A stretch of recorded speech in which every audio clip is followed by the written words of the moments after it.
सामाजिक ज़रूरतों और ज़िम्मेदारियों में पूरी तरह से व्यस्त हो चुके हैं।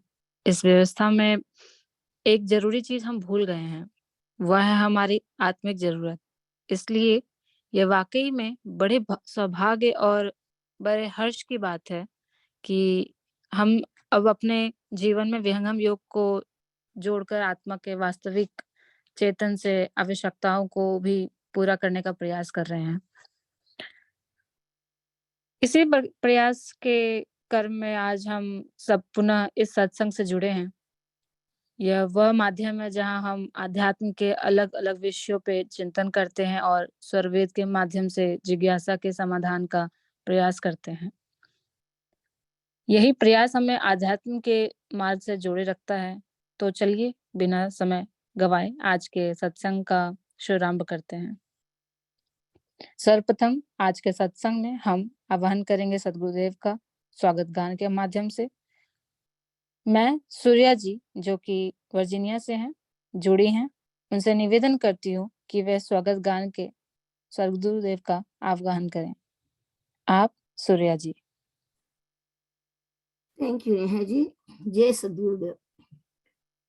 आज स्वागत नित्य गुरुवर संत शुभागम आइए, आध्यात्म विद्या दिव्य ज्योति सोमरस बरसाइए, दोष दुर्गुण दूर करके शुद्ध हंस बनाइए, भेद गम गति ज्ञान गर्जन शक्ति द्वारा हटाइए, खुले द्वारा शब्द सागर भक्त जन अनहवाइए, जन सदा फल विश्व शिक्षक शान आन बचाइए, शान आन बचाइए, आज स्वागत नित्य गुरुवर संत शुभागम आइए। बोलो सद्गुरुदेव भगवान की जय। Back to you ma'am. धन्यवाद सूर्या जी। अब सद्गुरुदेव की उपस्थिति में उनके चरणों में प्रार्थना अर्पित करेंगे विश्व की शांति और मंगल कामना हेतु मंगल गान के द्वारा। मंगल गान को उस सद्गुरु चरणों में अर्पित करने के लिए मैं पुनः सूर्या जी से आग्रह करती हूँ। आप सूर्या जी। जय सद्गुरुदेव। विश्व शांति नाम मंगल परम गुरु को ध्याइए, वर्ग द्वंद्व अशांति दूर कर भाव भेद मिटाइए, सार्वभौम समष्टि सत्ता ध्यात्म राज्य बनाइए, भेष भाषा भाव जगमय ज्ञान परदर्शाइए, समृद्धि सुख शांति धरातल स्वर्ग भूमि बनाइए, विश्व शिक्षक जन सदा फल नीति स्वर अपनाइए, नीति स्वर अपनाइए, विश्व शांति नाम मंगल परम गुरु को ध्याइए। बोलिए सद्गुरुदेव भगवान की जय। Back to you ma'am. धन्यवाद सूर्या जी। आपने बड़े ही सुंदर वाणी से सद्गुरु का आवाहन किया तथा उनकी उपस्थिति में विश्व की कामना मंगल कामना के लिए प्रार्थना भी किए। अब हम चलते हैं स्वरवेद की ज्ञान धारा से जुड़ने। मैं योगेश जी से निवेदन करना चाहूंगी कि स्वरवेद ज्ञान से हम सभी को लाभान्वित करें।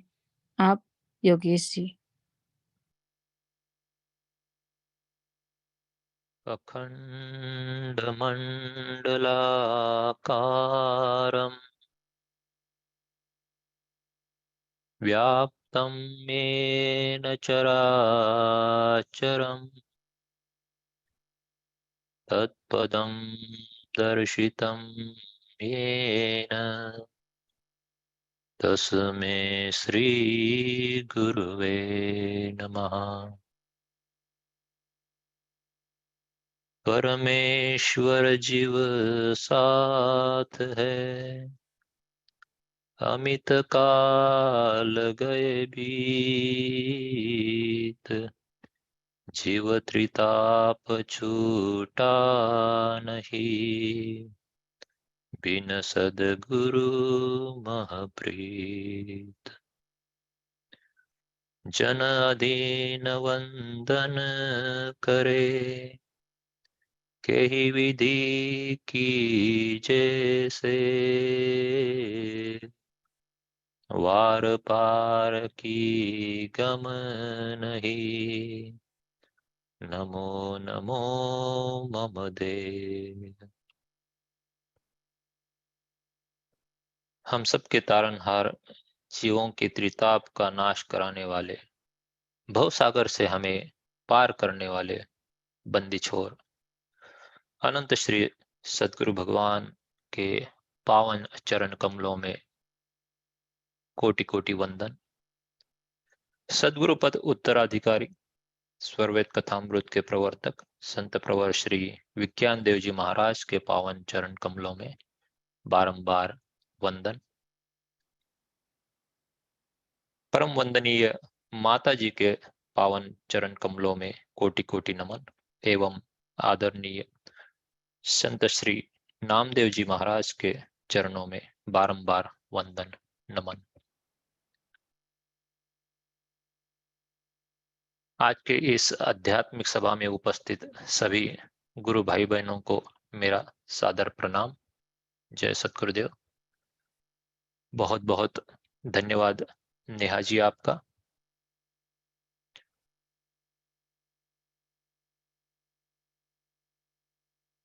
पिछले कुछ सप्ताहों से हमने स्वरवेद के दिव्य दोहों का विशेष करके अभ्यास करने का प्रयास शुरू किया है। हम सब जानते हैं कि स्वरवेद सतगुरुदेव की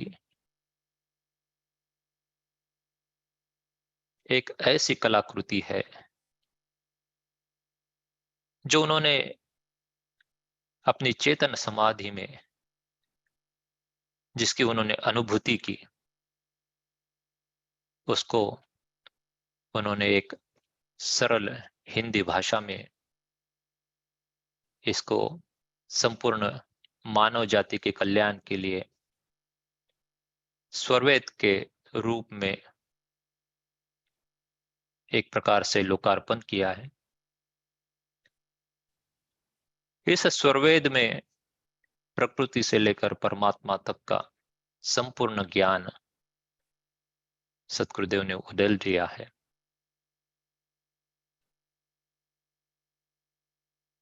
हम सबका यह सौभाग्य भी है कि इन स्वरवेद के दोहों को और स्पष्टता प्रदान करने के लिए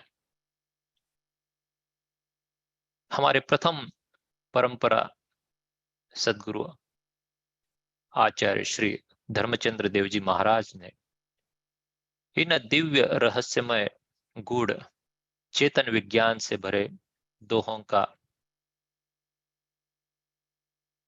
भाष्य किया, ताकि हम इसको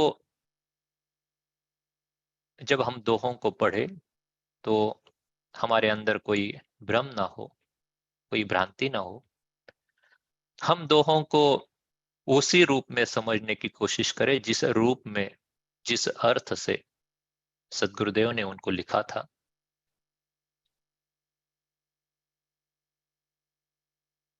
तो ऐसे ही इस श्रृंखला में आज हम समय के अनुसार एक या दो दोहों का और उस पर विवेचन करेंगे, चर्चा करेंगे। नेहा जी, क्या आप नेक्स्ट स्लाइड पर जा सकते हैं?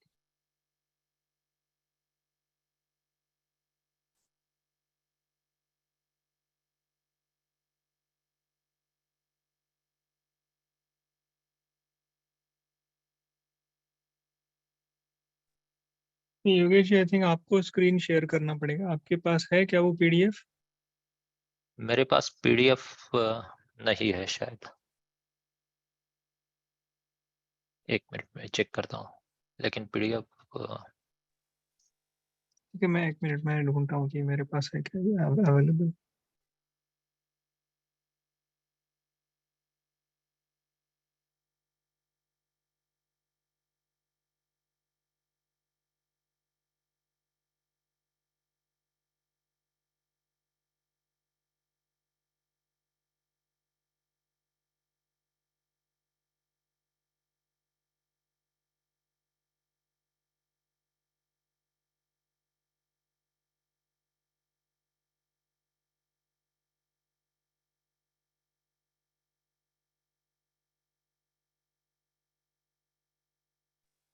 योगेश जी, मैंने आपको व्हाट्सएप पर भेज दिया।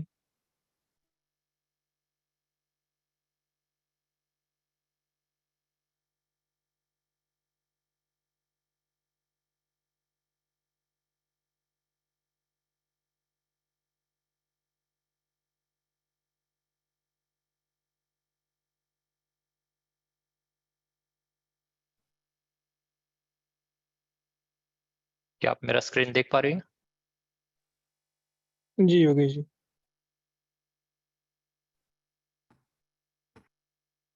तो आज जिस स्वरवेद के दोहे पर हम विशेष रूप से चर्चा करने की कोशिश करेंगे, वो है पंचम मंडल, पंचम अध्याय, दोहा क्रमांक 6। इस पंचम मंडल के पंचम अध्याय में सतगुरुदेव ने विशेष रूप से सेवा और सत्संग, जो अध्यात्म में प्रगति के मार्ग पर ले जाने के लिए सबसे बड़े, मैं कहूंगा कि एक स्तंभ की ओर प्रकार से या पिलर की तरह काम करते हैं, अ, उनकी चर्चा स्वामी जी ने इन दोहों में की है, इस अध्याय में की है। तो आज जो ये दोहा हम इस पर चर्चा करेंगे, हम हमेशा की तरह ही आज का जो सत्संग है वो इंटरैक्टिव रखेंगे, ताकि केवल मैं इस पर भाष्य न करूं या अपना भाव व्यक्त न करूं, बल्कि बाकी भी आप जो सारे जिज्ञासु यहाँ उपस्थित है वो भी अपने भाव रखे और हम सब मिलकर इस स्वरवेद के ज्ञान को समझने की कोशिश करें।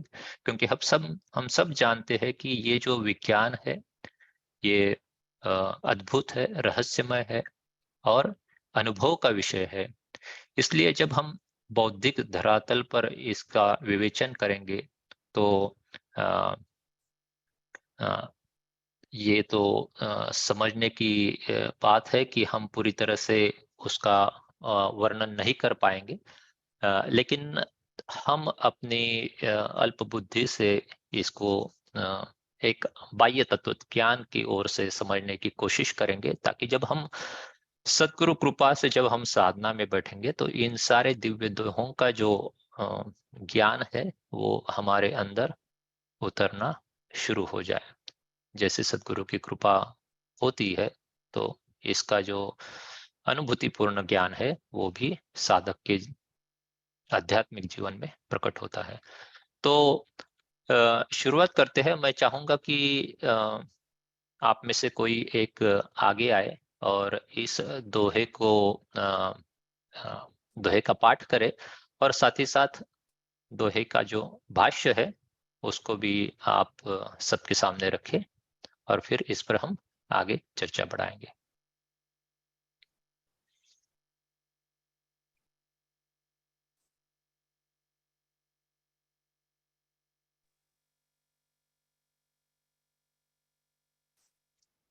हाँ, जय सद्गुरुदेव। मैं पढ़ता हूँ दोहा।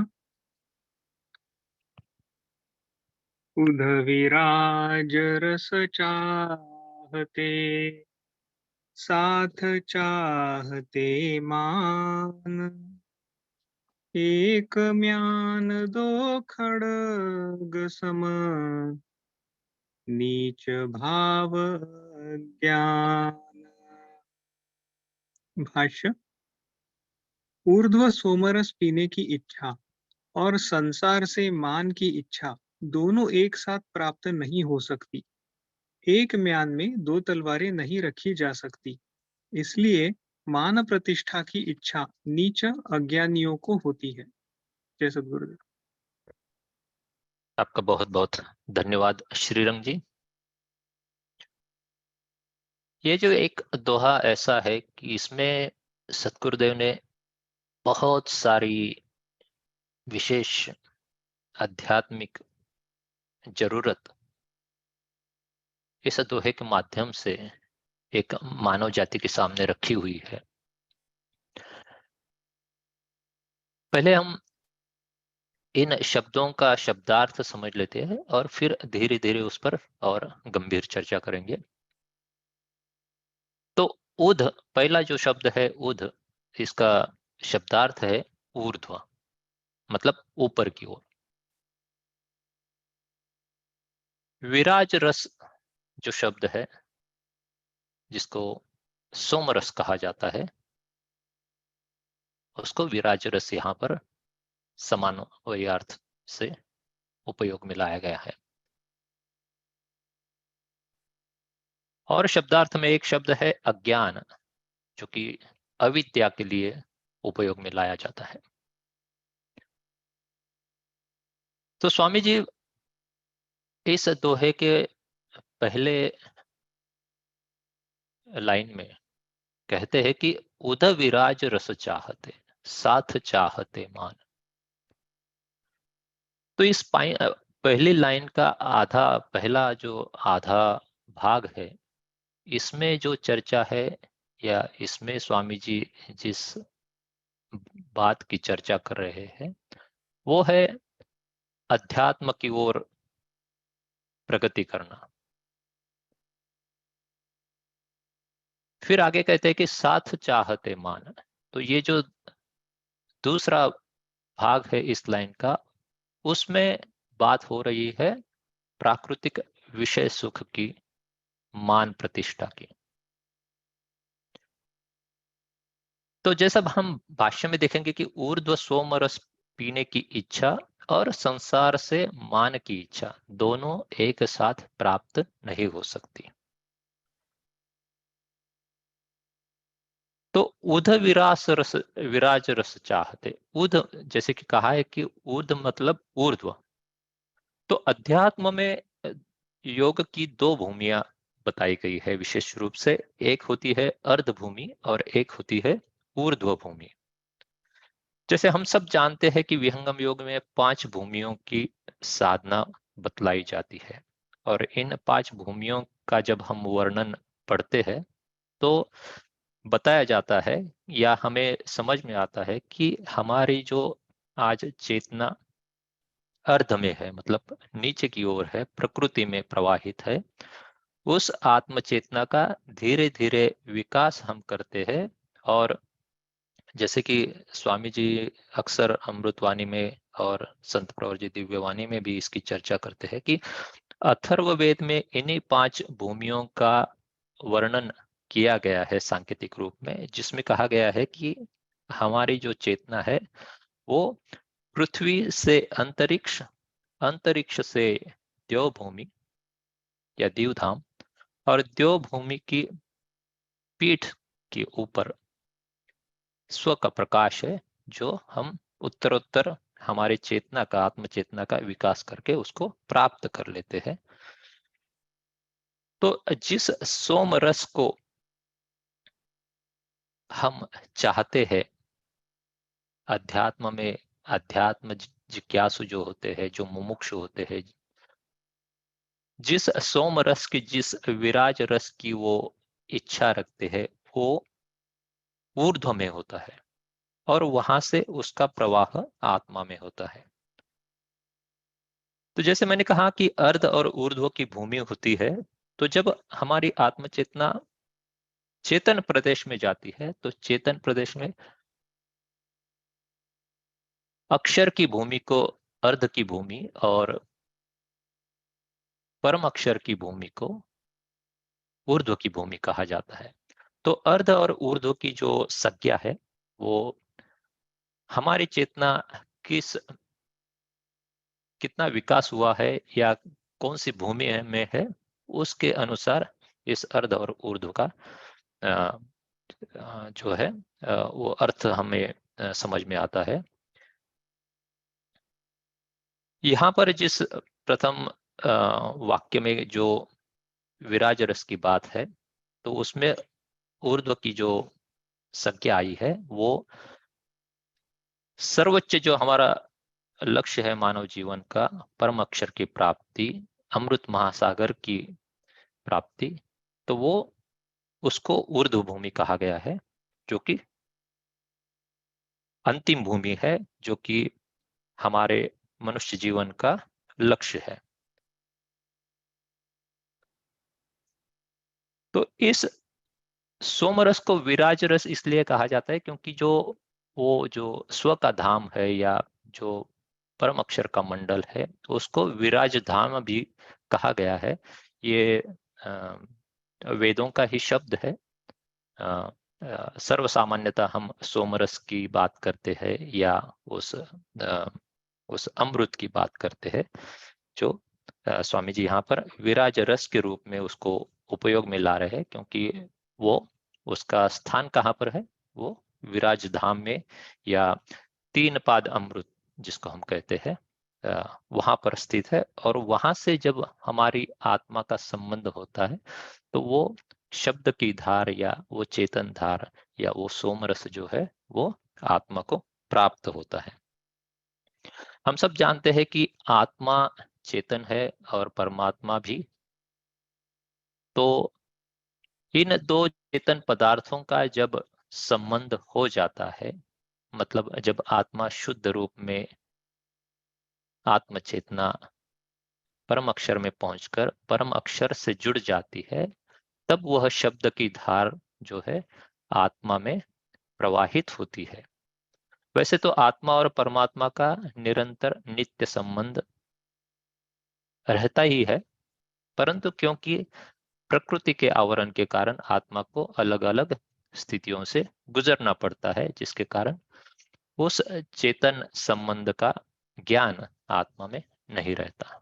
इसलिए उसको जो है वो प्रकृति से पार जाकर, प्रकृति का त्याग करके, प्रकृति बंधन से मुक्त होकर ही जो है वह विराज धाम अपनी चेतना को पहुंचाना होता है। और तभी वो जो चेतन रस जो है, वो शब्दधार जो है, वो आत्मा में अक्षर मंडल से होते हुए पहुंच जाती है।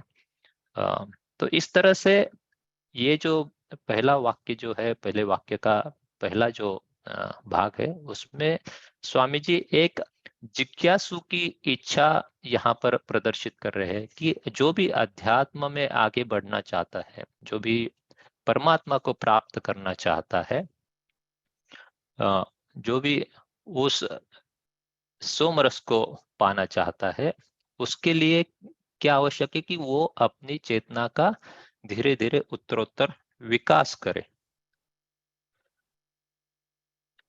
परंतु फिर स्वामी जी कहते हैं कि साथ चाहते मान। अब ये बड़ा महत्वपूर्ण वाक्य है, इसको समझना और इस पर गंभीर से चर्चा करना आवश्यक है, क्योंकि ये जो बात कही गई है ये प्रकृति से जुड़ी हुई बात है। हम अक्सर अनुभव करते हैं कि अध्यात्म की जब बात आती है तो हम उस परमानंद को, उस नित्य शांति को अनुभव करना चाहते हैं, परंतु क्योंकि हम प्रकृति में होते हैं, तो समाज में रहते हैं, तो हमारे साथ, और क्योंकि हमारी चेतना प्रकृति में ही प्रवाहित होने के कारण हमारी चेतना मन के माध्यम से उस पंच ज्ञानेंद्रियों के से संबंध करके उनसे जुड़े विषयों का आनंद उपभोग लेती है।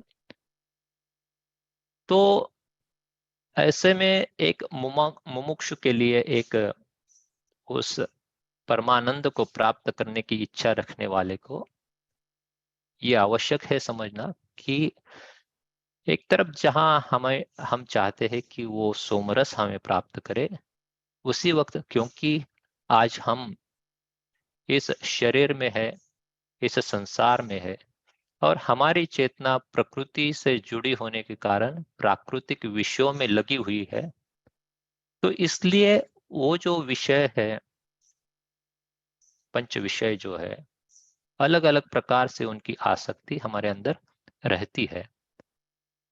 और जब हम विचार तो करते हैं अध्यात्म में आगे बढ़ने का, उसी वक्त हमारा मन जो है हमें प्रकृति के अलग अलग भोगों की तरफ भी खींचता रहता है। हम सब जानते हैं कि किसी को अर्थ के प्रति आसक्ति होती है या अभिमान होता है, किसी को पंच पकवान या अलग अलग भोजन के पदार्थों की इच्छा होती है, कोई सुंदर अलंकार से सुशोभित रहना चाहता है, तो कोई सुंदर वस्त्रों को परिधान करना चाहता है, किसी के पास आलीशान गाड़ी या निवास होता है, तो कोई जो है वो अपनी समाज में मान प्रतिष्ठा बढ़ाने के लिए अलग अलग वस्तुओं को अपनाना चाहता है। तो हर एक व्यक्ति की, अगर हम ज्यादातर व्यक्तियों की अगर बात करें, तो हर एक व्यक्ति में क्या होता है कि इन पदार्थों के प्रति, इन प्राकृतिक भोगों के प्रति एक बड़ी ही आसक्ति होती है। हमारी चेतना इन्हीं पदार्थों में दिन रात लगी रहती है। स्वामी जी कहते हैं कि इन सारे पदार्थों के ऊपर का जो स्थान है प्राकृतिक सुखों में, या एक प्रकार से आनंद देने वाली जो वस्तु है प्राकृतिक, वो है मान और प्रतिष्ठा। आप देखेंगे कि जिसके पास अगर कुछ भी नहीं है, जैसे मान लीजिए कि कोई गरीब व्यक्ति है, उसके पास पैसे नहीं है या खाने पीने का भी साधन ठीक से उपलब्ध नहीं है, ऐसा भी व्यक्ति जो है वो मान प्रतिष्ठा के लिए सदैव जो है लालायत रहता है।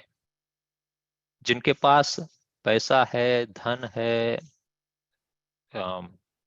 किसी प्रकार की जैसे कहिए कि शारीरिक बल है, तो वो भी जो है अपनी समाज में मान प्रतिष्ठा बढ़ाने के लिए या कायम रखने के लिए निरंतर लालायत रहते हैं, और उन्हें बहुत आनंद आता है जब कोई व्यक्ति उनका जो है वो किसी प्रकार से मान सम्मान करता है। तो मान और प्रतिष्ठा एक ऐसा गुण है, ऐसी वृत्ति है कि जो हर कोई व्यक्ति जो है वो चाहता है कि उसको मान प्रतिष्ठा मिले। वो कभी नहीं अपमान को कभी सह नहीं पाता। किसी के पास से अगर पैसा चला भी जाए तो वो दुख जो होता है वो थोड़े समय के लिए होता है, लेकिन अगर उसके मान प्रतिष्ठा को अगर हानि पहुंचे तो वो उसके लिए बहुत बड़ी बात होती है। हमने इसके कई उदाहरण देखे। जैसे हम जानते हैं कि जो रामायण की जो बात है या महाभारत जो घटित हुआ है, यहाँ तक कि जो जागतिक युद्ध हुए हैं, हर सारी बड़ी या छोटी घटनाओं में जो है वो मान प्रतिष्ठा ही मूलभूत कारण रहा है, जिसके लिए लोगों के बीच जो है वो दरार पड़ी हुई है और समाज में अशांति जो है निरंतर कायम है। ये इसी मान प्रतिष्ठा का ही कारण है। हम सब जानते हैं कि मान प्रतिष्ठा कुछ हद तक आवश्यक होती है। जब आप समाज में रहते हैं, संसार में रहते हैं, व्यवहार में रहते हैं, तो मान प्रतिष्ठा का होना आवश्यक होता है। परंतु जब वो मान प्रतिष्ठा एक मर्यादा से ज्यादा हम उसको उसका जो है वो प्रायोरिटी देने लगते हैं, तब जो है वो हम मुश्किल में आते हैं। तो ऐसा क्यों है? ऐसा क्या विशेष है मान प्रतिष्ठा के बारे में? तो आप अगर गौर से इस पर विचार करेंगे तो मान प्रतिष्ठा एक ऐसी वस्तु है जिसका सीधा सीधा संबंध हमारे अहंकार से है। जब हमारे कोई मान सम्मान नहीं करता या हमें एक प्रकार से दुर्लक्षित करता है, तो हमारा अहंकार जो है वो उसको ठेस पहुंचती है, और वहीं से जो है कोई व्यक्ति अपमानित होता है तो वो एक दुर्व्यवहार कर बैठता है, या लोगों के बीच या दो समाज के बीच जो है इसी के कारण जो है दरार आती है या द्वेष की भावना वृद्धिंगत होती है, क्योंकि इसका सीधा सीधा जो संबंध है वो हमारे अहंकार से है। और जब तो इसलिए वो केवल एक बाहर की वस्तु नहीं है, जैसे कि पैसा हो, वस्त्र हो, या गाड़ी, या हमारा महल हो, कोई भी चीज, वो जो सारी चीजें है वो सारी चीजें एक प्रकार से आपके मान प्रतिष्ठा को बल प्रदान करती है। तो उन चीजों में बदलाव से आपको उतना फर्क नहीं पड़ता जितना सीधा सीधा जब आपके मान प्रतिष्ठा पर बात आती है, तो आपको जो आप जो दुखित होते हैं या अशांति महसूस करते हैं, क्योंकि वो आपके अंदर का, हमारे अंदर का गुण होता है जिसको हम अहंकार कहते हैं। और हम सब जानते हैं कि अहंकार एक ऐसी चीज है कि जिसको अध्यात्म में सर्वथा वर्ज्य कहा गया है। इसलिए सेवा का भी जो भाव व्यक्ति के अंदर आना चाहिए, या सेवा करना सबसे उत्तम उपाय है इस अहंकार को नष्ट करने के लिए। एक प्रकार से मैं कहूंगा कि अहंकार और अध्यात्म ये कभी हाथ में हाथ डालकर नहीं जा सकते। इन दोनों के बीच एक प्रकार से 36 का जो अंक होता है ना, हिंदी में 3 और 6, इनको अगर आप देखेंगे तो 3 का जो मुख है वो एक तरफ होता है और 6 का मुख एक तरफ होता है। तो इसको हम एक कह सकते हैं कि इन दोनों के बीच एक 36 का आंकड़ा है या 36 का अंक है। मतलब ये दो विरुद्ध, परस्पर विरुद्ध स्वभाव है। तो अगर आप अध्यात्म में आगे बढ़ना चाहते हैं तो अहंकार को छोड़ना पड़ेगा, और अगर आप अहंकार को पकड़े रखते हैं तो अध्यात्म आप उसमें प्रगति नहीं कर सकते। तो कई बार ऐसा इनफैक्ट स्वामी जी ने इस अहंकार को या मान प्रतिष्ठा को एक जगह पर वायस की विष्ठा के समान उसकी जो है वो उपमा दी है कि उसको वायस की विष्ठा के समान हम उसको त्याग देना चाहिए। इतनी बुरी चीज है अहंकार या मान प्रतिष्ठा।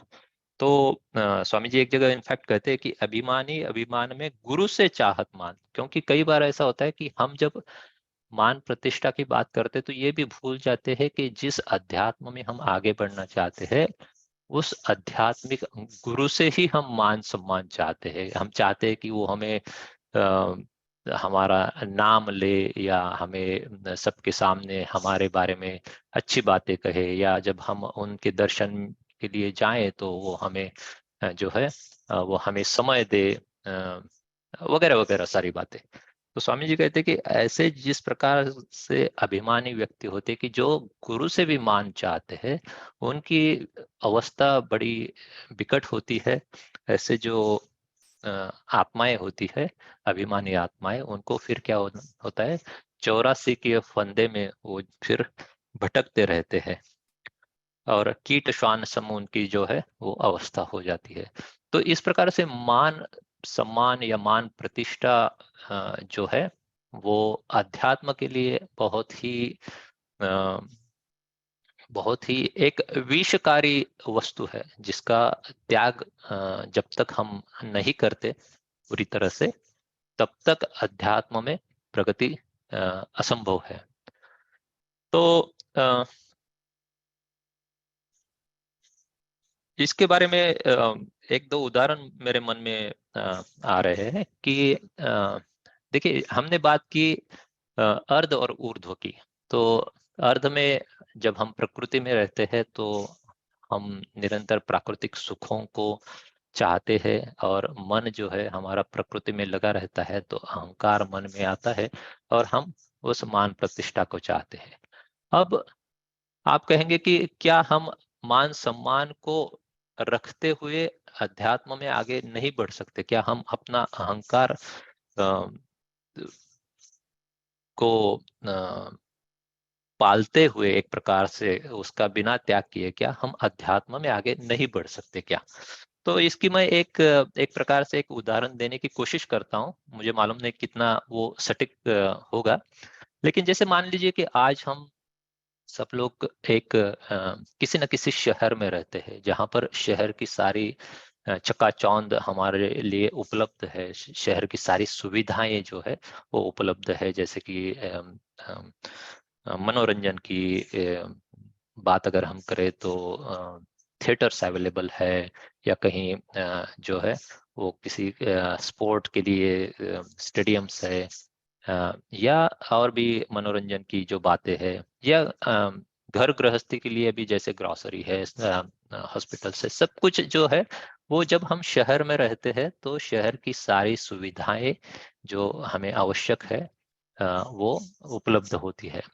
लेकिन समझ लीजिए कि आपसे आपके शहर से 100 मील दूरी पर एक ऐसा सुंदर विलोभनीय ऐसा नयन रम्य स्थल है जहाँ पर शांति ही शांति है। वहां पर शहर की भागदौड़ नहीं है, वहां पर किसी प्रकार की अशांति नहीं है। वहां पर जाकर व्यक्ति सब भूल जाता है और एक परम शांति का अनुभव करता है। जैसे कि मान लीजिए आप यहाँ अमेरिका में बैठे हैं और हम सब जानते हैं कि कश्मीर को हम एक स्वर्ग की तरह मानते हैं। तो ये समझिए कि आपको कश्मीर आप कभी गए नहीं है, लेकिन कई लोगों से या अलग अलग माध्यम से आपने कश्मीर की सुंदरता के बारे में सुना है। लेकिन हम सब जानते हैं, या ये भी हमने सुना है कि वहाँ की वादियों में अगर हम जाएंगे तो वहाँ पर क्या होगा कि ये सारी जो, जैसे कि अ, हमें जो कुछ खाने की इच्छा होती है तो वैसे रेस्टोरेंट वहाँ पर नहीं होंगे, या फिर मूवी थिएटर्स नहीं होंगे, या फिर जो बाकी सुविधाएं भी आपको जो एक प्रकार से शांति प्रदान करती है, चाहे ग्रोसरी नहीं होगी, हो सकता है वहाँ पर हॉस्पिटल्स भी नहीं होंगे। तो ये सारी चीजें हैं। तो आपको क्या चाहिए? अगर वहाँ की परम शांति का आपको अनुभव करना है तो आपको शहर से बाहर निकलना पड़ेगा। शहर में रहकर आप उस परम शांति को अनुभव नहीं कर सकते, और उस परम शांति को अगर अनुभव करना है तो आपको आपका शरीर शहर जो है वो छोड़ना पड़ेगा। तो एक जगह से दूसरी जगह हम जब जाना चाहते हैं, या एक वस्तु को छोड़कर दूसरे वस्तु को पाना चाहते हैं, तो पहली वस्तु हमसे दूर जानी जरूरी है। अ, जब तक हम शहर के प्रति का जो आकर्षण है वो उसको नहीं छोड़ेंगे, तब तक उन वादियों की शांति हम अनुभव नहीं कर पाएंगे। तो वही बात यहाँ पर स्वामी जी कह रहे हैं कि अगर आपको वो सोम रस, वो परम शांति, वो अमृत रस, अगर महासुख जो है वो जिसकी एक बूंद की तरह ये प्राकृतिक सुख है, वो सब परम शांति को अगर हमें प्राप्त करना है तो आपको मान सम्मान छोड़ना पड़ेगा, आपको प्रकृति को पीछे छोड़ना पड़ेगा। प्रकृति को साथ लेकर आप उस परम शांति का अनुभव नहीं कर सकते। जब तक आप प्रकृति का त्याग नहीं करेंगे तब तक आपकी चेतना का ऊर्ध्व विकास नहीं होगा। जब तक हमारी चेतना प्रकृति में लगी है, प्रकृति के विषयों में लगी है, उन भोगों को हम निरंतर अनुभव करना चाहते, तब तक वो अंतिम सत्य जो है, वो परम सुख जो है, परम शांति जो है, वो शांति का समुद्र जो है, वो हमें कभी प्राप्त नहीं हो सकता। इसलिए स्वामी जी आगे की लाइन में कहते कि एक म्यान दो खड़ग सम, मतलब अ, एक ही म्यान में अगर आप चाहते हैं कि दो तलवारें रखे तो वो जगह जगह उतनी जगह होती ही नहीं है उसमें। उसमें या तो केवल एक आपकी जो जिसका शायद आपको अभी आकर्षण है वो तलवार रहेगी, या जो आप जानते हैं कि दूसरी तलवार ही मेरे लिए सही साबित होने वाली है, वो तलवार रहेगी। कहने का तात्पर्य है कि देखिए कितना सुंदर यहाँ पर अगर आप देखेंगे तो स्वामी जी की यही बहुत बड़ी मैं कहूँगा कि बात है इस स्वरवेद की, कि इसमें उदाहरण भी जो दिए गए हैं उस इतने कठिन गूढ़ रहस्यमय विज्ञान को समझाने के लिए, वो उदाहरण भी समाज के या व्यवहार के उदाहरण दिए हैं, ताकि एक साधारण से साधारण व्यक्ति भी इस दोहे को अच्छी तरह से समझ पाए। तो यहाँ पर भी देखिए एक व्यवहारिक उदाहरण स्वामी जी ने लिया हुआ है कि किस तरीके से मतलब कोई भी सामान्य व्यक्ति इस उपमा को लेकर अच्छी तरह समझ जाएगा कि स्वामी जी यहाँ क्या कहना चाहते हैं। तो बड़ा सुंदर ये जो है स्वामी जी का हम पर कृपा है कि स्वामी जी ने बड़े सरलता से इस स्वरवेद को लिखा है, क्योंकि स्वामी जी जब भारत भ्रमण कर रहे थे और अपने आध्यात्मिक जीवन को आगे ले जा रहे थे, तो उन्होंने अक्सर यही देखा कि लोग उन आर्ष ग्रंथों का पाठ पठन करते हैं, वेदों का पाठ पठन करते हैं, परंतु उसमें दिए गए सांकेतिक वो जो संस्कृत सांकेतिक श्लोक है उनका ज्ञान लोगों को नहीं होता। तो लोग केवल उसको जो है अपनी बौद्धिक धरातल पर समझने की कोशिश करते हैं, और जो है उसको एक उसका सही अर्थ छोड़कर अपने अपने हिसाब से अर्थ लगाते हैं, जिसके कारण जो है ये सारे अर्ष ग्रंथों के अंदर छुपा हुआ ज्ञान जो है आज पूरी तरह से नष्ट हो चुका है। और इसलिए स्वामी जी ने जब स्वरवेद की निर्मित की, तो ये उन्होंने जरूर इस बात को ध्यान में रखा कि जो भी मैं लिखूंगा, क्योंकि ये जो अध्यात्म है ये गूढ़ है, रहस्यमय है, कठिन है, सर्वसामान्य व्यक्ति को आसानी से समझ में आने वाला नहीं है, और ऊपर से ये विज्ञान ऐसा है कि जो आप बुद्धि की धरातल पर उसको अनुभव या उसको कंपेयर नहीं कर सकते। इसलिए स्वामी जी ने फिर समाज के ही उदाहरणों को सामने रखा, ताकि हम जो है वो आसानी से इसको समझ पाए। तो उसी बात को हम इसमें देख सकते हैं कि किस तरह से स्वामी जी ने एक तरफ आध्यात्मिक विकास और दूसरी तरफ प्रकृति की चाह, इन दोनों को किस तरह से अलग रखना आवश्यक है, ये स्वामी जी यहाँ इस दूसरी लाइन में बताते हैं। और ये जो है स्वामी जी कहते हैं कि ये जो प्राकृतिक मान प्रतिष्ठा की बात है, इसको हमारे अंदर जागरूक रखना, कायम रखना, ये एक अज्ञान का प्रतीक है, ये अज्ञान का समर्थन ही है। और क्यों? क्योंकि ये जो सारा विश्व है, ये जो सारी सृष्टि है, ये क्या है? अनित्य है। इसके अंदर जो भी घटित होता है वो निरंतर बदलता रहता है। तो आज अगर हमारे पास बहुत बड़ा धन है, आज हम जो है हमारे पास आलीशान गाड़ी है या बहुत बड़ा महल है, तो वो आज है तो कल जो है खत्म हो जाएगा। जब जहां तक कि जिस शरीर को हम अपना मानते हैं वो शरीर भी छूट जाएगा।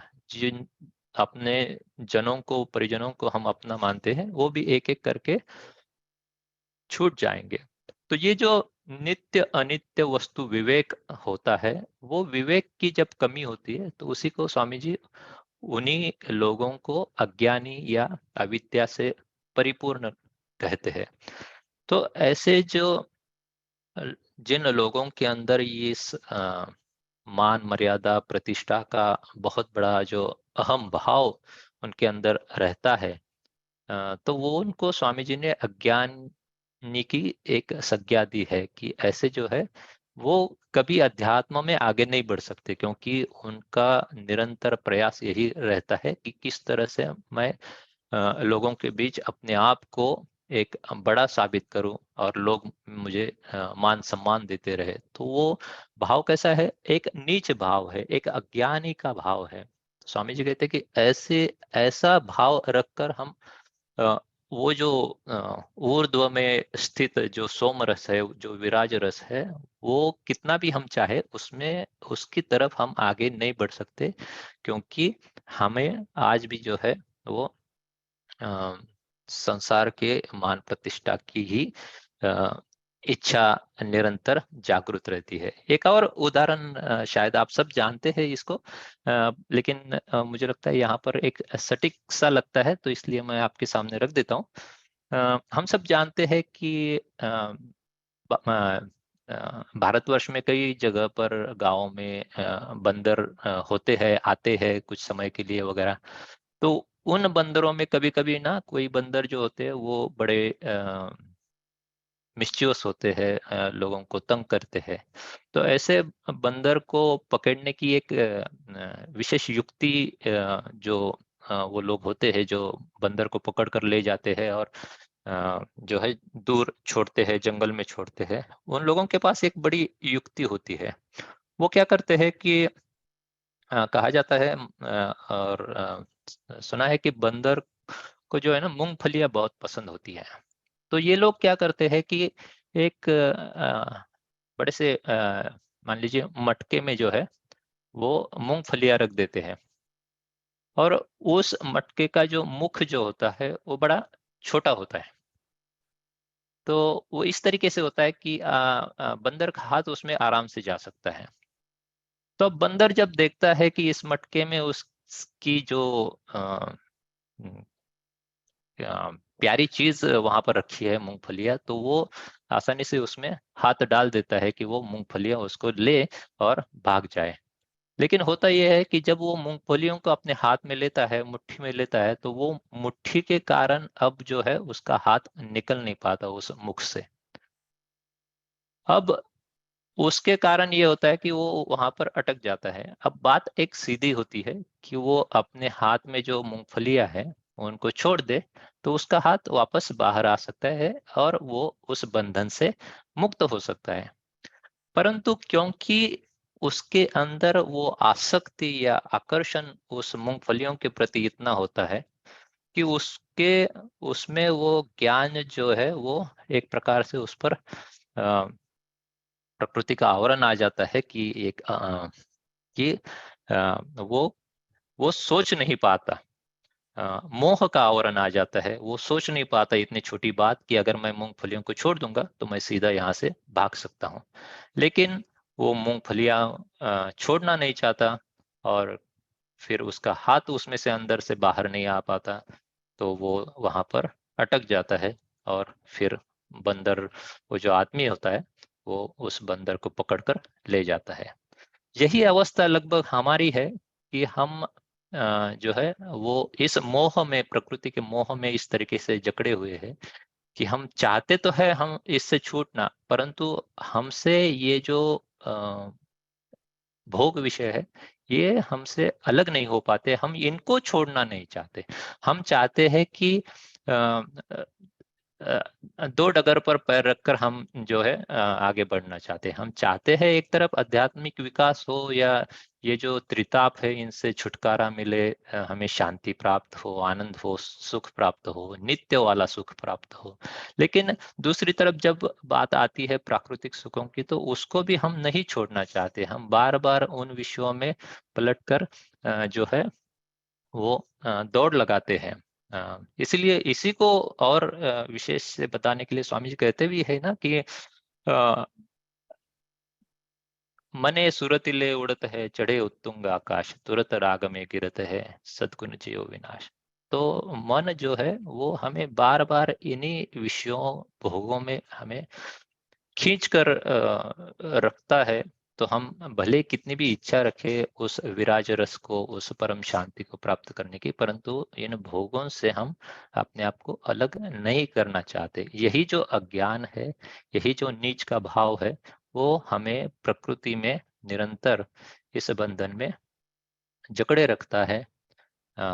तो स्वामी जी इस एक दोहे के माध्यम से एक बहुत बड़ा जो है उपदेश हम सबको दे रहे हैं कि अगर सही मायने में आप जिज्ञासु है, सही मायने में आप मुमुक्षु है, सही मायने में आपको अगर उस परम सत्ता की प्राप्ति करनी है, मानव जीवन का विकास, मानव जीवन का जो लक्ष्य है उसको प्राप्त करना है, तो आपको ये समझना अति आवश्यक है कि आपके अंदर का जो अहम भाव है, आपके अंदर का जो मान प्रतिष्ठा के प्रति की का आकर्षण है, आसक्ति है, उसको आपको छोड़ना पड़ेगा।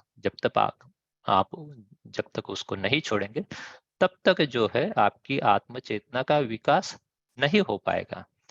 जब तक चेतना हमारी प्रकृति से अलग नहीं हो पाएगी, तब तक उसका ऊर्ध्व विकास नहीं होगा और हम उस स्व की भूमि में नहीं पहुंचेंगे, जहां जाकर उस सोमरस से हमारी चेतना का संबंध हो और वो हमारी आत्मा में निरंतर वो शब्दधार जो है प्रकट हो। तो इस पर इतना ही मैं अपना भाव रखना चाहूँगा, क्योंकि ये ज्ञान अथाह है और एक बुद्धि की धरातल पर इसको रखना कठिन है। मेरे जैसे अल्प बुद्धि व्यक्ति के लिए तो और महाकठिन है। जो भी भाव मेरे मन में आए, मैंने अपनी तरफ से कोशिश की कि आप सबके सामने रखूं। तो इस पर और भी चर्चा की जा सकती है। किसी के पास कुछ कहने का भाव हो तो जरूर रखे, कोई प्रश्न हो तो उस पर भी हम चर्चा करने की कोशिश करेंगे। बाकी नेहा जी, मेरी ओर से इतना ही। जय सतगुरुदेव। धन्यवाद योगेश जी। सर्ववेद की ज्ञान की इस धारा को हम तक पहुंचाने के लिए धन्यवाद। मैं दर्शकों को आमंत्रित करना चाहती हूँ कि इस समय का उपयोग इस मंच पर आपके कोई भी प्रश्न पूछने के अवसर के रूप में करें। हमारी टीम निश्चित रूप से जवाब देने की कोशिश करेगी। जो लोग पहली बार इस सत्र में शामिल हुए हैं, वे अपना परिचय दे सकते हैं। आप अपना नाम, स्थान, इस सत्र के बारे में आपको कैसे पता चला, ये साझा कर सकते हैं। तो कृपया स्वयं को अनम्यूट करें और आगे बढ़ें।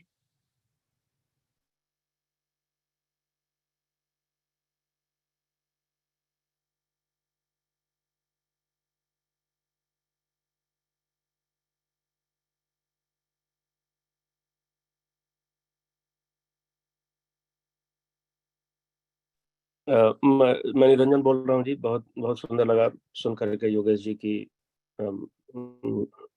आध्यात्मिक वाणी, बहुत अच्छी लगी। अहंकार तो कूट कूट करके भरा हुआ है जी संसार में। दुख की बात यह है कि लोगों को उसका सोल्यूशन नहीं पता है।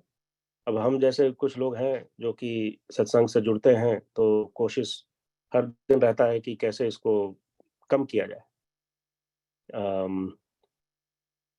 और ये जो है अहंकार, प्राइड जो आपने बोला, जिसमें कि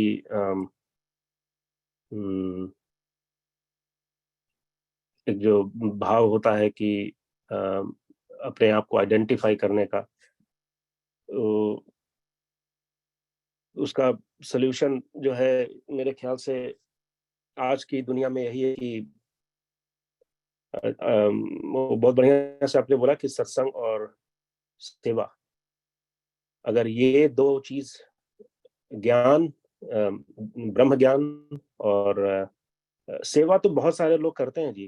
तो इसलिए मतलब बहुत सारे लोग बहुत अच्छे हैं, मतलब सेवा करते हैं, इवन दो सीजनल करते होंगे अपने तरीके से। हर जगह लोग सेवा में तो करते हैं, पर वो सेवा जो है उसके पीछे का भाव जो है वो नहीं रहता है।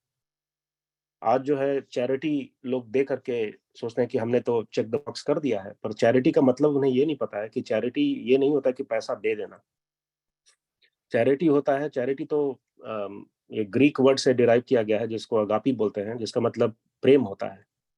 चैरिटी प्रेम होता है। तो और प्रेम जो है अगर वो भाव नहीं रहा, तो बहुत सारे ऐसे लॉटरी विनर्स होते हैं जो कि पैसा का दुर्व्यवहार कर करके कुछ सालों में पैसा चला जाता है और वो हेल्प नहीं कर पाता है। और एक चीज और मैंने एक्सपीरियंस किया है कि जो लोग हमारे ही सोसाइटी में जो कि उस टाइप की सेवा पे निर्भर होते हैं, पर लोगों का प्रेम के कारण वो होमलेस हो जाते हैं, क्योंकि उन्हें कोई उनके क्रेडिट चेक करते हैं, उनके पास क्रेडिट हिस्ट्री नहीं होती है वगैरह, और इवन दो सरकार का जो है उनके पास वाउचर रहता है, ये रहता है, उन्हें घर नहीं प्राप्त होता है। तो इसीलिए जो है प्रेम का भाव सबसे बड़ी चीज है जिसको कि जो कि चैरिटी होना चाहिए था। तो बहुत सारे चीज जो है मिसअंडरस्टूड करके लोग बैठे हुए हैं। तो सिर्फ selfless is not enough. Selfless के पीछे जो है एक भाव, प्रेम का भाव जब तक जागरूक नहीं होगा, और जब जहां प्रेम रहेगा वहीं पर धर्म रहेगा जी, और वहीं पर जो है अहंकार नहीं रहेगा। और फिर जो है कबीरदास जी का भी दोहा में है शायद ये कि जहां पर प्रेम है, जहां पर दया है, वहीं पर जो है धर्म का वास है। और जहां पर फॉरगिवनेस है, जहाँ पे कि बिल्कुल अहंकार नहीं है, तो तभी जाकर के ईश्वर का वास हो सकता है। तो सत्संग, और सत्संग बहुत जरूरी है, क्योंकि सत्संग के माध्यम से ही प्रेम जागरूक हो सकता है, और तब जो है सेवा प्रेम भाव से हो सकता है। अदरवाइज सेवा अगर आप पूछें तो हर कोई कर रहा है, परंतु उसके पीछे का भाव मिसिंग है। तो मैं अपना यही भाव रखना चाह रहा था। Thank you. धन्यवाद निरंजन जी, आपके भाव के लिए। आप बिल्कुल सही कह रहे हैं। धन्यवाद। अब हम अगले सत्र में जाते हैं। यह वॉरियर ऑफ द वीक है। हम सभी जानते हैं कि ध्यान करने का सबसे अच्छा मुहूर्त ब्रह्म मुहूर्त है, 3 से 5 बजे के बीच होता है। लेकिन हम में से ज़्यादातर लोग ऐसा करने में असफल रहते हैं। इसे प्रोत्साहित करने के लिए नेवी ने इस कार्यक्रम की शुरुआत की है, जहाँ प्रतिभागी ब्रह्म मुहूर्त वॉरियर नामक व्हाट्सएप ग्रुप में शामिल होते हैं। प्रत्येक प्रतिभागी स्वयं ब्रह्म मुहूर्त ध्यान का अभ्यास करते हैं।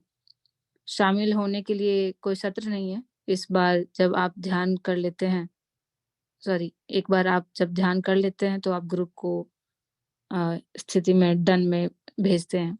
यदि आप व्हाट्सएप ग्रुप में शामिल होने के लिए इच्छुक हैं तो कृपया हमें बताएं। वॉरियर ऑफ द वीक हैं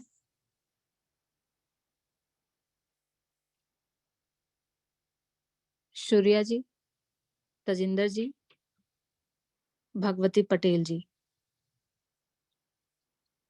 आप सभी वॉरियर्स को हमारी तरफ से बहुत आभार, और ऐसे ही अमूल्य समय को सद्गुरुयोग करें। अब हम आज के सत्संग के अंतिम चरण में पहुंच गए हैं। इस चरण में हम वंदना, आरती, शांति पाठ करेंगे। गुरु वंदना के माध्यम से हम गुरु चरणों में भक्ति अर्पित करेंगे। सूर्या जी से आग्रह है कि वह वंदना की अंतिम 4 लाइनें सद्गुरु चरणों में अर्पित करें। आप सूर्या जी।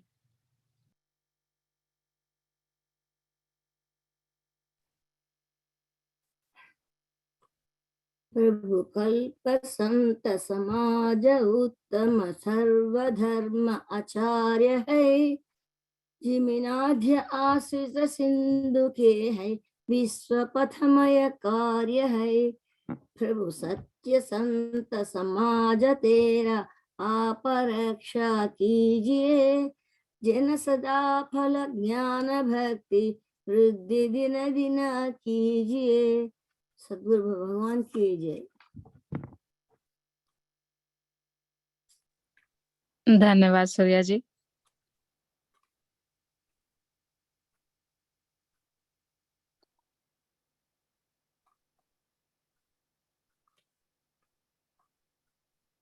आरती के माध्यम से हम संशय को दूर करने की मांग करते हैं और सद्गुरु चरणों में अपने आप को समर्पित करते हैं। सूर्या जी से आग्रह है कि वह आरती के लिए अंतिम 4 लाइनें सद्गुरु चरणों में अर्पित करें, एवं आप सभी लोग प्रार्थना के लिए अपने स्थान पर खड़े हो जाएं और आरती करें।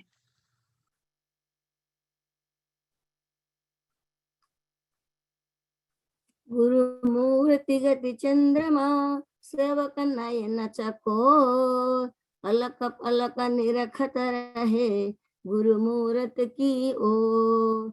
श्वेत श्वेतमय श्वेत है, श्वेत श्वेतमय श्वेत, तीन पाद अमृत भरा, श्वेत महानद श्वेत, अष्ट चक्र सब शून्य पर, धरा अधरा के पार, तहा सदा फल घर किया, भूली पड़ा संसार, भूली पड़ा संसार।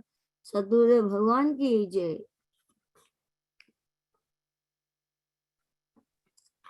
धन्यवाद सूर्या जी। आप सभी लोग अपने अपने स्थान पर वापस बैठ जाएं और शांति पाठ के लिए विश्व की शांति एवं मंगल कामना के लिए मैं सूर्या जी से निवेदन करती हूँ, वह अंतिम 4 लाइन से शांति पाठ करें। सूर्या जी। हे प्रभु शांति स्वरूप हो, शांति शांतिमय शांति, शांति शांति जन शांति हो, पूर्ण शांतिमय शांति। हे प्रभु शांति प्रदान कर, दूर हो सर्व अशांति, देव सदा फल शांतिमय शांति, शांति सुख शांति। दूर भगवान की जय। धन्यवाद सूर्या जी। आपने बड़े ही सुंदर भावपूर्ण वाणी से वंदना की एवं शांति पाठ से सत्संग को समापन किए और ले गए। आपका बहुत बहुत धन्यवाद। आप सभी की सेवा से आज का यह सत्संग सफल हुआ। अब यहीं पर सत्संग को हम समाप्ति की घोषणा करते हैं। जो भी लोग आज के सत्संग ज्वाइन किए हैं सभी को धन्यवाद, तथा आप सभी से आग्रह है कि आज के सत्संग में जो भी हमने सीखा उसे अपने जीवन में उतारें एवं अपने अंदर चिंतन करें। धन्यवाद। जय सद्गुरुदेव।